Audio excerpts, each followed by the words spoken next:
Hello everyone, welcome to our channel. Telugu రాష్ట్రాల్లో తగ్గినటువంటి వర్షాలు, బలహీనపడిన ఉపరితల ఆవర్తన ద్రోణి వివరాల్లోకి వెళ్దాం. తెలుగు రాష్ట్రాల వాతావరణ పరిస్థితులు తెలుసుకునే ముందు మీరు ఇంకా మన ఛానల్ కనుక సబ్స్క్రైబ్ చేయనట్లయితే వెంటనే సబ్స్క్రైబ్ చేసి ఈ వీడియోని ఒక చిన్న లైక్ చేయండి. మీ ఒక లైక్ మాకు చాలా ఎంకరేజింగ్ అండ్ సపోర్టింగ్ గా ఉంటుంది. వివరాల్లోకి కనుక వెళ్ళినట్లయితే తెలంగాణ వ్యాప్తంగా ప్రస్తుతానికి భిన్న వాతావరణ పరిస్థితులు కనిపిస్తున్నాయి. మధ్య తెలంగాణ, హైదరాబాద్ నగర ప్రాంతంలో ప్రస్తుతానికి చలి తీవ్రత మరొకసారి పెరిగే అవకాశం ఉంది. హైదరాబాద్ నగర ప్రాంతంలో కొన్ని చోట్ల తేలికపాటి నుంచి మోస్తరు వర్షాలు నమోదు కానున్నాయి రానున్నటువంటి 2 రోజుల పాటు. నిజామాబాద్, ఆదిలాబాద్, ఖమ్మం, భద్రాద్రి కొత్తగూడెం జిల్లాల్లో కూడా అక్కడక్కడ తేలికపాటి వర్షాలు మినహాయిస్తే తెలంగాణ అన్ని ప్రాంతాల్లో కూడా పొడి వాతావరణమే కొనసాగుతుంది. రాయలసీమ వ్యాప్తంగా కొంతమేర వర్షాలు నమోదు కానున్నాయి.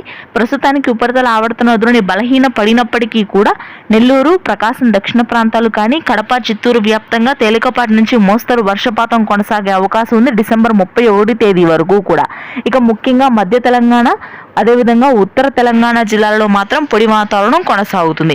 ఉత్తర కోస్తా, మధ్యాంధ్ర జిల్లాలో గత వారం రోజులుగా నమోదవుతున్నటువంటి వర్షాలు పూర్తి స్థాయిలో తగ్గుముఖం పడతాయి. శ్రీకాకుళం, విజయనగరం, విశాఖపట్నం అటవీ ప్రాంతాలు, ఏజెన్సీ ప్రాంతాల్లో చిరుజల్లులు నమోదవుతాయి.